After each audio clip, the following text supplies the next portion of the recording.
Queridos televidentes, en la sesión Optimismo Vital me llena de satisfacción tener conmigo a Franklin de Jesús, un médico dominicano que se ocupa de cada uno de ustedes, queridos televidentes. Es un médico que no anda buscando ganar dinero. Es un médico que aplica el juramento hipocrático.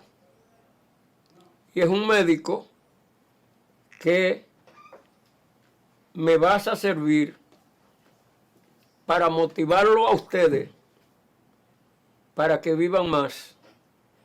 La vida, querido televidente, le he dicho que es el primero, que hay que cuidarla, que hay que protegerla, que hay que preservarla para prolongarla. Y me viene a la mente ahora mismo algo que la semana pasada comenté con Fernando Sibilio. Fernando Sibilio, un profesor, un dominicano que se ocupaba de defender los mejores intereses, especialmente de aquellas personas que poco pueden. Tenía su programa Acción Popular y era muy acre, muy expresivo. Lo veía y como amigo que era, siempre vivía motivándolo para que no se incomodara tanto en la televisión, para que no sufriera los problemas del otro tanto como él lo sufría, y que no estuviera desarrollando contradicciones internas con personas y con la sociedad, porque en determinadas ocasiones las personas que no están con nosotros en una posición política en un momento determinado, hay otro momento que pueden coincidir con uno y ser parte de la solución de los problemas. Le motivaba para que no permitiera en su cuerpo estados emocionales negativos, angustia, tristeza, miedo, ira, celo, temor, preocupación. Mi querido amigo Fernando Sibilio le dio un derrame cerebral el martes pasado. Estuvo interno y el viernes se le dio cristiana sepultura. Vayan mis condolencias para todos los familiares y amigos de Fernando. Fernando era muy acre en su crítica, pero tenía un alma de gente sana, de gente sincero. Que Dios haya cogido en su santo seno al amigo. Muchos lo van a recordar porque era uno de los periodistas incisivos y que preguntaba. Y preguntaba. Y decía, yo le pregunto. Yo pregunto. Con el fin de que a las personas y a los intereses y a los grupos que enfrentaba dieran alguna respuesta que fuera en beneficio de la mayoría del pueblo dominicano. Que en paz descanse Fernando Sibilio. Y a ustedes, queridos televidentes, voy a aprovechar esta entrevista con Franklin de Jesús, un médico sano, podríamos decir, que se ocupa de lo demás de manera hasta desinteresada. Por eso lo invité al programa. Franklin, tú eres médico. He vivido motivando a la gente para que vivan más. He tenido mucha crítica para tus colegas que en determinadas ocasiones, en vez de servir los intereses generales y particulares del pueblo dominicano, se dan a la tarea de buscar solución a sus problemas individuales. Tú no eres de ese tipo de médico. Y Especialmente eché mucho pleito con ustedes los médicos cuando el COVID. Yo fui de los que no creía en eso porque lo conocía. Yo era un seguidor del pensamiento chino, estudioso del pensamiento luminoso de Mao Zedong y de esos grandes teóricos del Oriente. Y entonces me di cuenta que ese virus había aparecido en 1960 y que quien lo descubrió, un médico chino llamado Liu Liang, le dijo al mundo que ese virus no tenía capacidad de mortalidad y estableció el nivel de contagio en 0.1106. Me opuse al confinamiento, me opuse a los toques de queda, me opuse a toda una serie de medidas restrictivas que quitaban la libertad al pueblo dominicano. Tú fuiste uno de esos médicos que no actuaste de esa manera. Tú no fuiste a la televisión a decirle a la gente que los niños enfermaban a los mayores sin estar enfermos y que los mayores enfermaban a los niños sin estar enfermos. Tú no fuiste de esos médicos que andaba diciéndole a la gente distancia, distancia. Y quizás por eso te tengo un gran respeto y un gran cariño. Yo he estado planteando, Franklin, que estoy viendo con mucho seguimiento que ustedes los médicos ya se les importa que la gente muera. Como que han perdido la sensibilidad y se han ido llevando de la farmacéutica y de los laboratorios y promueven medicina que mucha gente sabe que esas medicinas son para tratamiento, no para sanar pacientes. Como tú eres tan sano, yo quisiera que tú me le des una idea para las personas que están viendo este programa para que puedan vivir más, que lo que tú más o menos has aprendido en tu carrera, tanto teórica como práctica, me le dé algunos consejos a nuestro querido televidente en esta sesión de qué hacer para vivir más. Y en ese sentido, luego vamos a pasar a cuestionarte con relación a lo que determinó que yo te motivara. Sí. Mil gracias, don Carlos. Me siento muy a gusto de estar acá con usted. Me siento muy a gusto de estar con ese amado público que tradicionalmente se da cita para ver y escuchar su programa. El activo más importante que un ser humano tiene es su salud. Y la persona tiene que cuidarlo. Por ejemplo, el ser humano tiene su propia defensa, eso es verdad. Y hay ciertas sustancias, ciertos neurotransmisores, como son por ejemplo el cortisol. El cortisol que cuando le dicen que es el neurotransmisor del estrés. Cuando hay estrés, sencillamente los órganos no funcionan bien, hay liberación de otras, es decir, cuando se libera el cortisol desencadena otra liberación de otras sustancias como son la adrenalina, la noradrenalina, que la mayor parte de ellas son vasoconstrictores y otros, al ser vasoconstrictores, disminuye el espacio y aumenta la presión. En el caso de nuestro hermano y amigo Fernando Silverio, hay que tener mucho cuidado porque quizás la ira es la peor de las emociones. Y si aumentan esas catecolaminas, aumenta la presión. Y si la presión, por ejemplo, los vasos intracerebrales tienen dos capas, es decir, no tienen la íntima. Y si aumenta la presión es más fácil que se rompa un vaso que está dentro del cráneo. En este sentido, muchas veces es probable que haya ocurrido un derrame cerebral por una rotura. Y cuando ocurre un derrame cerebral puede ocurrir un hematoma subdural, produce compresión del cerebro y el paciente se obnubila, va perdiendo el conocimiento, llegar hasta estar en coma. Entonces hay que llevar una vida saludable, hacer ejercicios periódicamente, no estar todo el tiempo en las pantallas porque se ha demostrado que el usar frecuentemente, el pasar continuamente en las pantallas disminuye otro neurotransmisor que es la serotonina.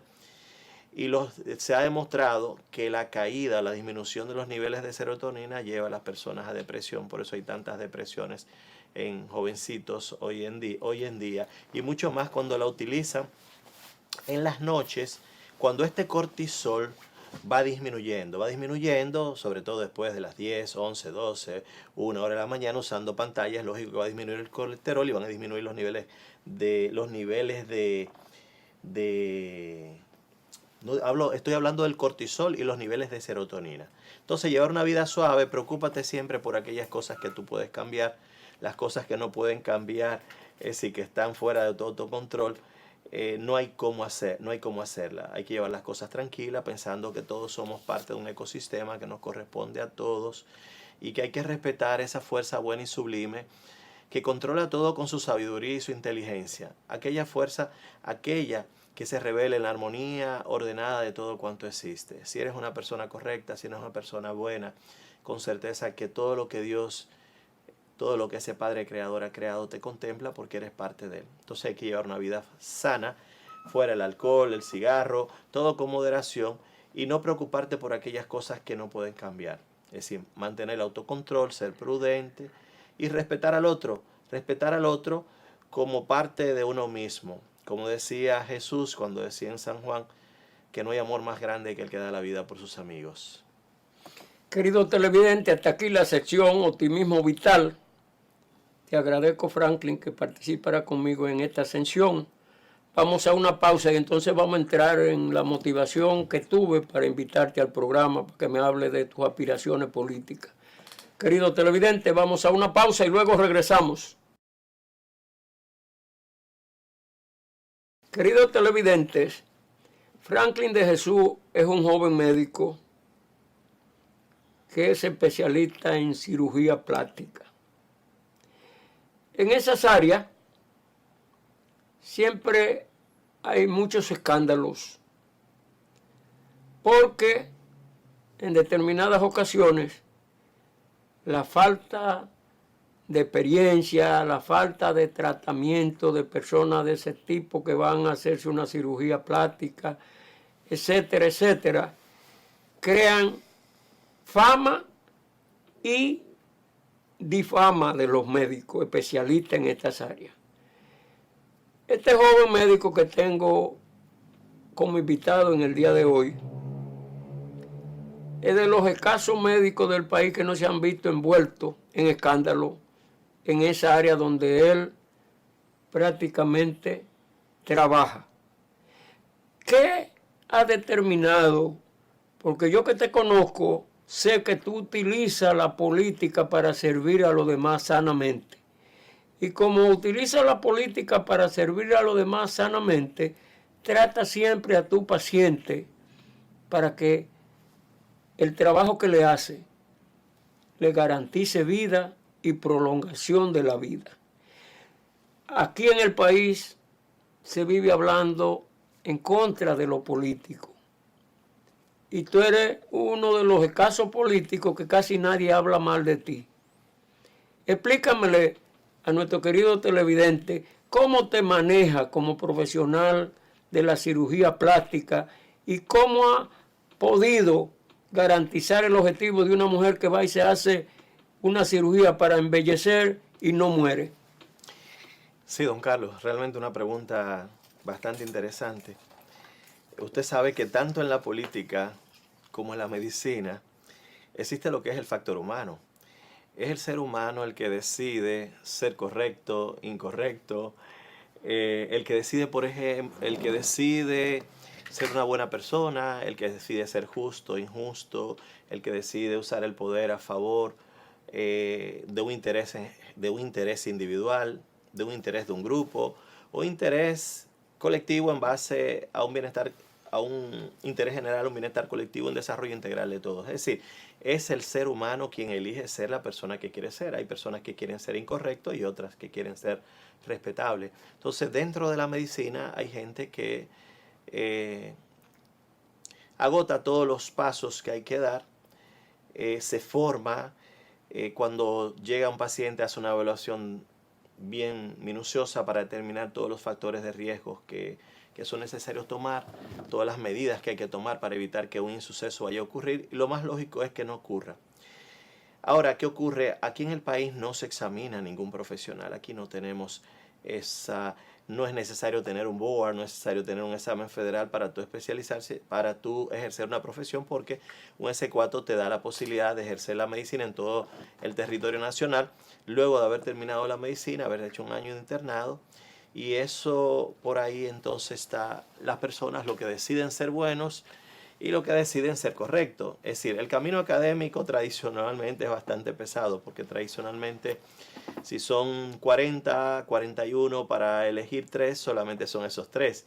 Pero no crea, por ejemplo, en base a que esos 30 y vamos a suponer, esos 38 no dejar de ejercer. En el grupo de nosotros en Río de Janeiro éramos 50 estudiantes.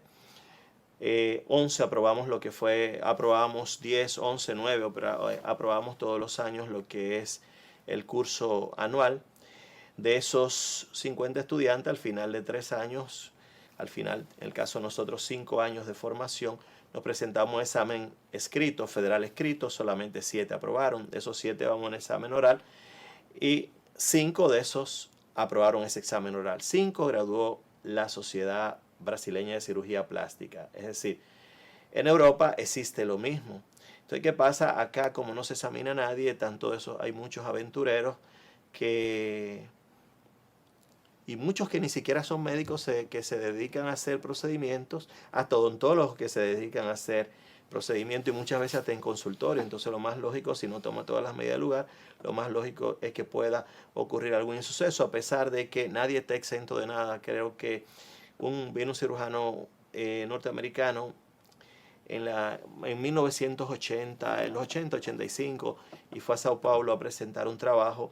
Y ese cirujano norteamericano dijo que no había tenido ninguna complicación nunca. Entonces, no tener ninguna complicación, creo que el profesor Pitangui se paró y le dijo, bueno, todo parece que usted no ha operado, porque hay algo que se llama respuesta endocrino-metabólica del trauma, y que las respuestas biológicas de los pacientes son inherentes o propias a sus condiciones clínicas, su genética, su herencia. Y hay pacientes que te pueden hacer una complicación. Ahora, lo más adecuado es que esté debidamente preparado, de tal manera que resolver lo que llegue a pasar. Nadie está exento de nada, pero es mucho más frecuente que le pase a aquellos aventureros que se aventuran a hacer cosas sin tener la formación, sin haber tenido la titulación que te ejerce. Entonces, hacer eso en cualquier sistema es para cancelarte ipso facto el derecho a ejercicio. Hay muchos que hasta delegas tu trabajo porque en el fondo has elegido ser no respetable. Franklin de Jesús es un político, y de lo político que se inició desde muy joven y que cree en la política para, como decía su organización, para servir al pueblo. Franklin está aspirando a ser diputado por Fuerza del Pueblo. No, por el Partido de la Liberación Dominicana. Por el Partido de la Liberación Dominicana, que prácticamente tiene como principio ese contenido de servir al pueblo. Tú sabes, Franklin, que en tu organización se ha estado señalando que muchos dirigentes abandonaron los principios que se enseñaban en los círculos de estudio, y en ese sentido algunos degeneraron en llevar a cabo acciones que hasta ha determinado ir a la justicia. Tú eres un joven dirigente que te ha mantenido con los principios. ¿Qué te ha inspirado para ser precandidato a diputado por el PLD? ¿Y qué tú le ofreces a la gente que como yo te tenemos aprecio y que quisiéramos que algún día se siguieran desarrollando políticos con esa cualidad de ética profesional, con esa calidad de hacer de la política algo que no esté tan criticada por muchos, porque creen que los políticos lo que andan es buscando soluciones personales? Sí, pero a pesar de todo somos más los que vemos la política como una entidad de servicios, de tal manera de generar bienestar en la sociedad, de tal manera que pueda existir una respuesta positiva en cuanto al mejoramiento de la calidad de vida de la gente. Puedo decir que realmente, es decir, el hecho de ser incorrecto o no, es decir, eso obedece directamente a la persona, a la actitud del sujeto. Creo que el mismo Alexis de Tocqueville en Los extremos de la democracia lo escribe muy claro, cuando hay aquel sujeto que quiere que todo llegue así al azar, sin hacer ningún tipo de esfuerzo. Entonces tenemos que reconocer, de verdad, sí, a pesar de que el 99% de nuestro partido mantiene, de la población de nuestro partido mantiene aquellos valores que nos dieron origen y aquellos valores por los cuales nosotros nos interesamos en formar parte del PLD, aquellos valores que era el amor a tu país, como es el patriotismo, la libertad, el desarrollo, la solidaridad, la identificación con los más vulnerables, lo que era la disciplina, la organización, la puntualidad, eso siempre nos caracterizó. Ahora, cuando un partido se abre a las masas, entonces da espacio a que aventureros captadores de renta incursiones y ven la política como un mecanismo de protección personal, de protección de los intereses, de acumular capital. ¿Y qué ocurre? Al final todo eso se queda. Entonces, ¿qué es lo único que dejamos? Es si dejamos la huella del camino que hemos trazado. Yo creo en el PLD como partido, creo en esos valores bajo los cuales fue creado. Es verdad, tenemos que respetar que hay algunos que se salieron fuera de rumbo, pero no podemos permitir que aquellos que se salieron fuera de rumbo continúen oscureciendo el camino, puesto que somos más. El 99% de la población del PLD es gente correcta, gente que muchas veces se siente desilusionada por la elección de algunos actores sociales políticos, pero el PLD es el PLD y cada día que pasa es si nos vamos fortaleciendo, vamos a recobrar la confianza de la gente y nos convertiremos en lo que somos, el mejor partido de este país. Franklin de Jesús, como tú sabrás, en los partidos, la generalidad están abandonando los principios del centralismo democrático. Y en ese sentido, en el proceso de cogencia de los candidatos, están valiéndose de una serie de métodos, como son, por ejemplo, las encuestas. Y entonces ocurre que dirigente nato como tú, que tiene tus organismos y que tus compañeros te conocen, teniendo una aspiración a un cargo, dirigentes, militantes, simpatizantes y hasta los principales ejecutivos, hacen unas famosas encuestas, que lo que estudiamos y analizamos encuestas sabemos que la encuesta da en función de quien la paga. Y entonces en ese sentido, ¿qué posibilidades tú tienes, a pesar de que cuenta con el respaldo de muchos compañeros militantes, simpatizantes y dirigentes de tu organización, para resultar entonces el candidato a diputado por la circunscripción en que tú vas a participar? Sí, realmente el PLD como partido tiene una cartera de candidatos muy buenos la mayoría. Hoy en día, por ejemplo, la sociedad ha cambiado y el Internet se ha convertido en el ejemplo más noble de democratización al acceso al conocimiento. Entonces hoy en día tenemos que tratar de elegir lo mejor, de tal manera que los que van detrás se sientan orgullosos de que quien está delante genera cierta persuasión, cierta admiración. Yo quiero ser como él. Cuando los sistemas son así en base a lo que es la parte académica, de que tú admires al que está de frente de ti, tradicionalmente eso fortalece el partido. Hemos tenido la oportunidad de vivir en varios países, vencer las resistencias de varias culturas, idiomas. Consideramos que lo que pensamos es lo mejor para nuestro país. Es decir, el ser humano es el activo más importante, es quien produce bienes y servicios. Entonces hay que crear una ley de ocupación y de ingreso basado en el artículo 62 de la Constitución, que dice que el trabajo es un deber, es un derecho, es fomentar, es decir, que el trabajo es una función social del Estado, garantizar lo que es la creación de empleos dignos y remunerados. Entonces, primero, que el ser humano produzca bienes y servicios. Segundo, hay que tener una ley que es una ley de desarrollo económico y de soberanía. Hay que proteger, defender, asistir sectores importantes de la productividad para que produzcan riqueza, pero que también se distribuya. Porque si no hay distribución, entonces seguimos teniendo lo que está ocurriendo, que en los últimos 30 años La migración social de nuestra población es menos de un 2% y un 50% de los que han podido migrar socialmente, lamentable es si están dentro de la política. Entonces tenemos que cambiar. En esa ley de desarrollo económico y soberanía está la seguridad. Sin seguridad no hay libertad. Sin libertad no hay igualdad de oportunidades para que las personas se desarrollen. Y si las personas no desarrollen, entonces no hay creación de riqueza, no hay oportunidad de que este país vaya hacia adelante. Necesitamos una ley general de población. No podemos seguir creciendo todas esas niñas embarazadas, nosotros siendo líderes en niñas quedando embarazadas. Un embarazo de un adolescente se constituye en una puerta de entrada a un círculo de pobreza que se transmite de generación en generación, puesto que continúan heredando el mismo trasfondo social, la misma desigualdad de oportunidades. Tenemos, por ejemplo, tenemos 93 niñas entre 15 a 19 años embarazadas y la media de América Latina es 62.3. Es decir, somos líderes. El 23% de nuestras parturientas son niñas entre 11 a 19 años. Estudios que hemos hecho, estudios retrospectivos en una de nuestras maternidades, el 24.6 eran adolescentes dando a luz. El 89% eran embarazos fortuitos, apenas el 45% habían llegado al nivel intermedio.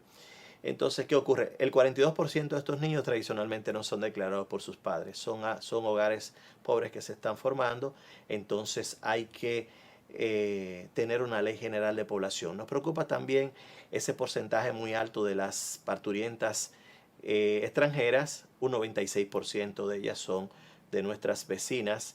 ¿Y qué ocurre? La tasa de natalidad de ellas llega a 5 por cada parturiente, en el caso de nosotros 2.2. Una inmigración sin asimilación de cultura se constituye en una invasión. Tenemos que ayudar a Haití a combatir la pobreza y una forma es controlando esa tasa de natalidad. Entonces, por ley tiene que existir, es decir, te damos el derecho a que puedas venir a dar a luz acá, pero tienes que aceptar un tipo de planificación definitiva. Si lo sentimos y en ese sentido creo que ayudamos. Si Haití no controla su crecimiento, es decir, si tienen 27.000 kilómetros cuadrados y tienen aproximadamente, mal contados, 12 millones de habitantes, no hay cómo contener la pobreza en Haití. Es decir, creo que es un problema que debe ser resuelto por la comunidad internacional. No podemos unir, son etnias totalmente diferentes, esa cultura de depredación, esa cultura de pobreza, de miseria, de desear lo mejor al otro, de ese tipo de no tener a Dios por encima de todo. Eso lo que la lleva es al desastre. La comunidad internacional debe apoyar. Creo que los haitianos en un momento determinado vinieron de una parte de África, y si se le ofrece a una parte de ellos, hay que ofrecerle voluntariamente. Si a ti te ofrecen comida, techo y trabajo, y como tienen una mano de obra excelente, con una buena, si ellos son muy activos para trabajar, ellos pueden desarrollar cualquier ciudad. Pero 12 millones de habitantes en 27.000 kilómetros cuadrados, la unidad demográfica es un poco alta. Queridos televidentes, vamos a una pausa y luego continuamos entrevistando a Franklin de Jesús, precandidato a diputado por el Partido de la Liberación Dominicana.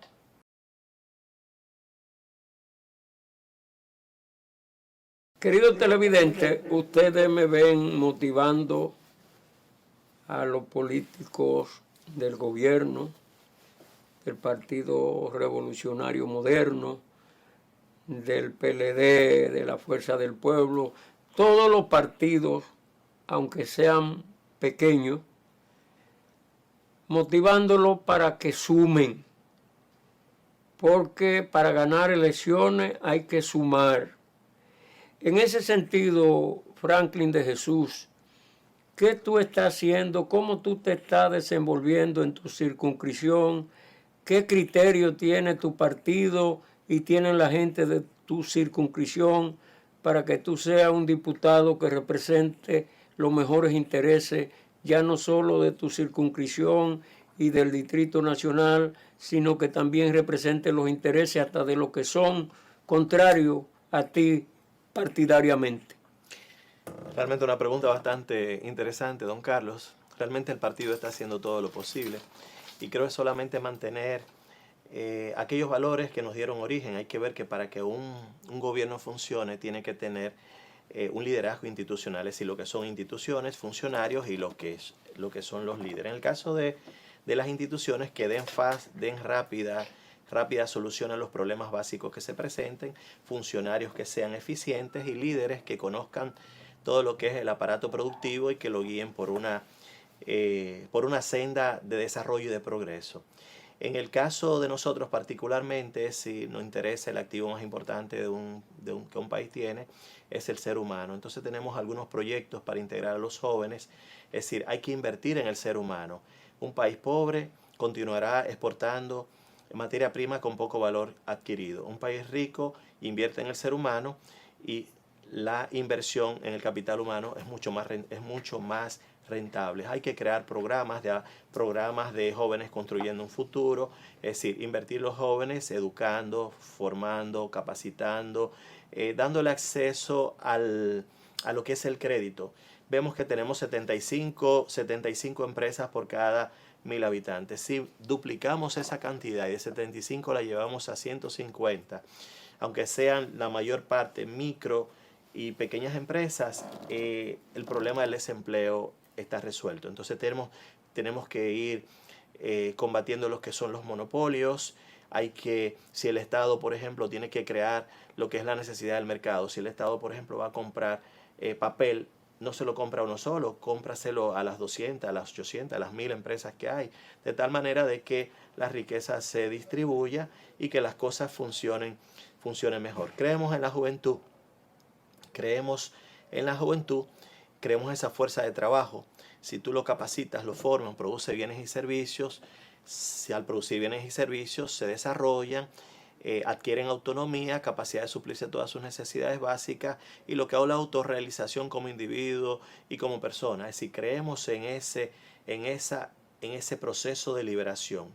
Lo que hemos tenido hasta este momento es un sistema de esclavitud. Esclavitud porque sometes al otro a ser pobre. Lo conviertes en una mercancía, en un activo y después lo único que interesa es sacar los beneficios de esa inversión que hiciste. Entonces, ¿quiénes se quedan con la mayor parte de los recursos de ese gasto público? Los inversionistas de la política, aquellos lobistas que no son empresarios tradicionalmente, la mayor parte de ellos, sino que compran un producto determinado en un lugar, en la India, en la China, y luego lo compran a 5 y lo venden a 100. Entonces, si seguimos así, este país no se va a desarrollar. Entonces hay que crear una cultura diferente, una cultura en defensa de lo que es común, porque lo que es común nos afecta a todos. Si tú no defiendes lo que es común, entonces no tendremos lo que es una buena infraestructura del transporte, no tendremos, por ejemplo, lo que es un buen nivel educativo, un nivel de educación, no vamos a tener el aparato de justicia que necesitamos, no tendríamos lo que es un desarrollo económico local de cada comunidad,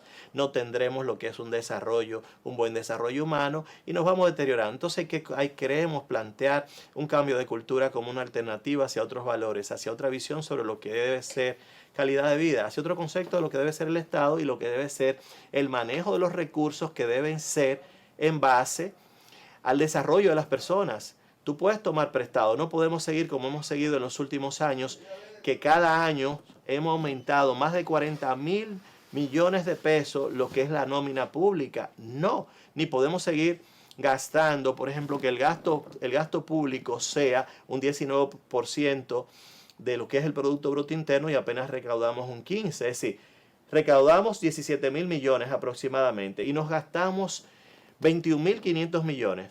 ¿Me entiendes? Entonces realmente hay que cambiar, tenemos que cambiar. Si tomas prestado, tomas prestado, pero para invertir, por ejemplo, todas esas intersecciones de las Lincoln con la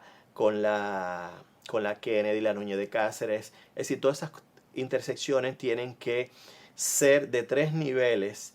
Es decir, inviertes en esto para ahorrar una cantidad, 1 millón, por ejemplo, de barriles de petróleo que vas a dejar de comprar. Entonces, en el fondo, no estás gastando, estás invirtiendo. Invierte en el ser humano y tú verás que tiene un retorno. Entonces, para nosotros lo más importante es eso. Hemos estado yendo a las comunidades, hemos sido muy bien aceptados, damos las gracias por el cariño, el amor de la gente, y apelamos a aquellos que son capaces de razonar, de ver lo mejor. No podemos seguir teniendo diputados que no tengan que no tengan las herramientas, porque muchas leyes no han podido ser aprobadas porque no tienen las evidencias. Aquí no se hacen estudios, no se hacen... y si uno hace estudios retrospectivos para tú darte cuenta, para mejorar, entonces no hay cómo mejorar la situación en nuestro país. Permítanme, querido televidente, darle las gracias al precandidato a diputado por el PLD, Franklin de Jesús, que como ustedes vieron su expresión, es una persona con deseo de servir a los demás sanamente. Ojalá que los aspirantes, tanto del partido PLD, de Fuerza del Pueblo, de todos los que van a participar del Partido Revolucionario Moderno, que traten, como le dice este señor que habla, interpretar la manera de pensar y de sentir de la gente para que lo dirijan y que le cumplan la promesa que hacen en campaña. Querido televidente, estamos llegando al final de su programa El Poder de la Verdad del día de hoy, y como lo decimos al final, recuerde que hoy es el primer día del resto de su vida. Disfrútenlo, diviértanse sanamente y que el Todopoderoso le acompañe.